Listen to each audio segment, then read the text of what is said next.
लड़ाई लड़ना हर एक की बस की बात नहीं है। मुस्तफ़ा आमिर को तो इतना बेदर्दी से मारा गया,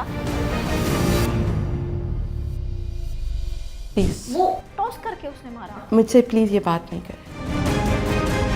क्यों नहीं वो रोकी बगैर नंबर प्लेट की और काले शीशों वाली गाड़ी? आप इस पे क्या समझती हैं? सवालिया निशान।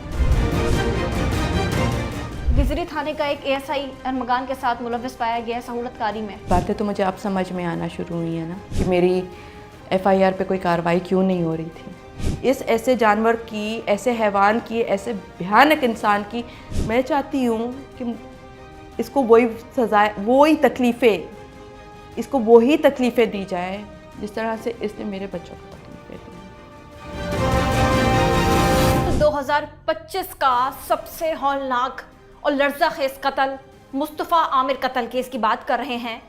मुस्तफ़ा आमिर की वालदा जो वजीहा आमिर है, उस पर क्या गुजर रही है, किस तरीके से वो अपने बेटे का कत्ल इस तरीके से देखती है कि उसके बेटे को जिंदा जलाया जाता है, और वो माँ अपने मुस्तफ़ा आमिर अपने लगते जिगर की लाश को जब देखती है तो कुछ नहीं बचता उसके अंदर, और वो माँ अपने बच्चे को ढूंढती रहती है। उस माँ की ज़बानी सुनेंगे, क्योंकि एक बहुत दर्दनाक उस माँ के लिए है जिसका बेटा बेदर्दी से कत्ल किया गया, और मरकज़ी मुलजिम अरमगान जो है और उसका जो वालिद है मुबैना तौर पर बचाने की कोशिश में है अरमगान को। केस लेकर चल रहे हैं इनके घर वाले मुस्तफ़ा आमिर के। इस वक्त हमारे साथ जो है वो मकतूल मुस्तफ़ा आमिर की वालिदा मौजूद है। बात यहाँ पर मंशियात की नहीं, बात यहाँ हो रही है कत्ल की, बेदर्दी से लर्ज़ाखेज़ कत्ल की, जो कि 2025 का हम देखते हैं या साल का सबसे बड़ा कत्ल, सबसे ख़तरनाक कत्ल यही नज़र आता है। जी हाँ, आमिर मौजूद हैं और आपको लिए चलते हैं उनकी तरफ। बस की बात नहीं है इस प्रेशर से गुजरना, ये लड़ाई लड़ना हर एक की बस की बात नहीं है। वो अगर नहीं आगे आना चाह रहे, वो नहीं एफआईआर करना, वो उनकी अपनी चॉइस है, but she is the victim. उस पर जुल्म हुआ है उसके ऊपर, और खाली मुस्तफ़ा आमिर को तो इतना बेदर्दी से मारा गया, पहले उस पर तशद्दुद किया गया। उसके साथ हमने देखा कि खेलों में, क्रिकेट में टॉस होता है, वो टॉस करके उसने मारा। मुझसे प्लीज़ ये बात नहीं करें। बिल्कुल, ये एक अफसोसनाक है, एक मतलब इंसानियत ख़त्म हो जाती है जिसके अंदर। मतलब वालदा तो जितनी हिम्मत से उन्होंने हमसे बात की, हम देख रहे हैं कि इतनी हिम्मत भी चाहिए होती है बोलने के लिए अपने बेटे के कत्ल के ऊपर, और इतना बेदर्दी से उसको मारा गया कि टॉस किया गया 3 बार। टॉस कहाँ होता है? इंसानी जान लेने के लिए टॉस पहली दफ़ा हमने देखा। मरकज़ी मुलजिम अरमगान जो है वो उसको डंडों से इतना मारा कि वो खूना खून हो गया। खूना खून जब वो हो गया तो कपड़े से बांध के उसको डिग्गी में डाला, डिग्गी में डाल के उसको ये हब तक लेकर गया।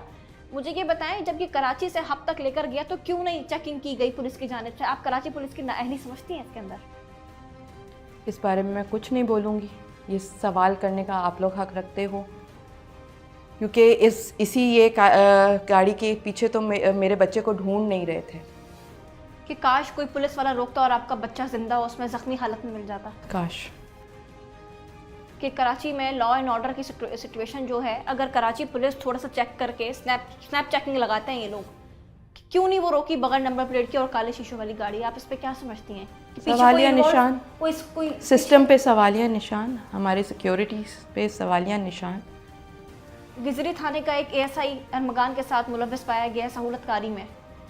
बातें तो मुझे अब समझ में आना शुरू हुई है ना कि मेरी एफआईआर पे कोई कार्रवाई क्यों नहीं हो रही थी।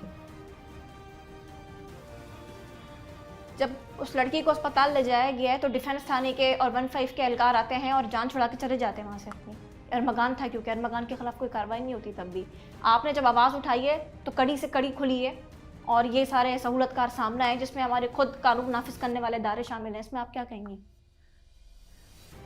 मेरा तो नुकसान हो गया, अब इनके लिए कहने या ना कहने से मेरा बच्चा वापस नहीं आएगा।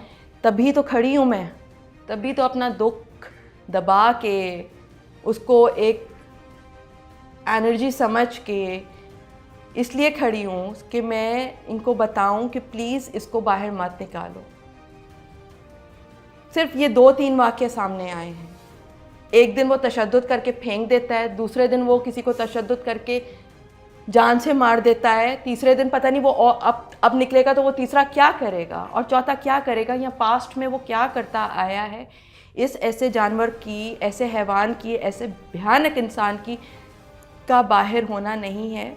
मैं चाहती हूँ कि इसको वही सज़ाएं, वही तकलीफ़ें, इसको वही तकलीफ़ें दी जाए जिस तरह से इसने मेरे बच्चों को तकलीफ़ें दी हैं। इसलिए अल्लाह से मौत मांगे और उसको अल्लाह मौत ना दे। सजाए मौत होनी चाहिए इस मुल्ज़िम को? बार बार होनी चाहिए, बार बार होनी चाहिए।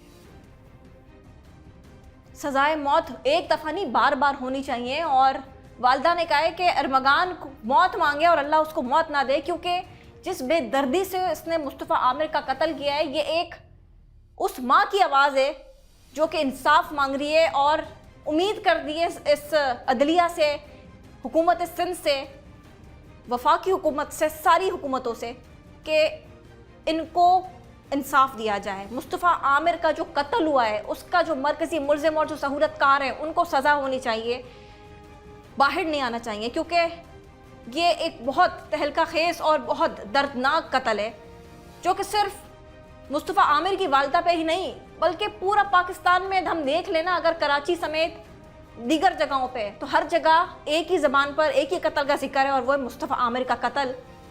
कि पूरी आवाम यही बोल रही है कि मकतूल मुस्तफ़ा आमिर की वालदा को इंसाफ मिलना चाहिए, चाहे आप सोशल मीडिया उठा के देख लें, चाहे वो अवामी राय आप देख लें, चाहे वो कहीं पर भी देख लें। इस इंटरव्यू का यही मकसद है कि जो आला हुकाम हैं, जो कानून नाफिज करने वाले इदारे हैं, वो इस रोती माँ का सुने जिसके बेटे को बुरी तरीके से कत्ल किया गया। जहाँ तक बात शुरू होती है कि मंशियात की सप्लाई या वीड की सप्लाई या मंशियात की, तो वो केसेस तो चलते रहेंगे, लेकिन असल केस तो यही है कि मुस्तफ़ा आमिर को जिस तरीके से मारा गया है बर्दाश्त नहीं किया जा सकता ये। तो इस पर मुस्तफ़ा आमिर की वालदा ने यही कहा है कि मरकज़ी मुल्ज़िम अरमगान को बार बार सज़ाए मौत होनी चाहिए। और वालदा का यही कहना है कि जब तक इंसाफ नहीं मिलेगा, भले जितने साल लग जाए, वालदा इसी तरीके से अपने बेटे की मौत के ज़िम्मेदार आदमी अरमगान को, उस हैवान नुमा बंदे को सज़ा दिलवा कर ही रहेंगी। खाली मुस्तफ़ा आमिर की वालदा ही नहीं बल्कि मुस्तफ़ा आमिर का वालिद भी खुद अपने बेटे की मौत के ऊपर, अपने बेटे के कत्ल के ऊपर खड़ा हुआ है और दोनों माँ बाप अपने बेटे के मौत का बदला लेकर रहेंगे और अदलिया से इंसाफ की अपील की है। क्योंकि जब हमारे इनके वालिद से बात हुई थी, जब कब्र कुशाई वाले दिन, उन्होंने यही कहा था कि अदालत से मुझे इंसाफ चाहिए। तो अभी तफ्तीश की जा रही है इस केस के ऊपर। मुस्तफ़ा आमिर की वालिदा वजीहा आमिर ने हमें वक्त दिया और हम इस 24 न्यूज़ और सिटी 21 के ज़रिए ये आवाम तक, आला हुकाम तक पहुँचाएँगे इनकी आवाज़ को। और मीडिया भी यही कोशिश करेगा कि इनकी आवाज़ ज़्यादा से ज़्यादा दिखाई जाए, ताकि किसी ना किसी ज़रिए सबके साथ मिलकर, सब मिलकर जो है वो मुस्तफ़ा आमिर की वालदा को और इनके जो वालिद हैं और इनके घर वाले हैं, इनको जो है वो इंसाफ दिलवा सकें। मुझे दीजिएगा इजाज़त।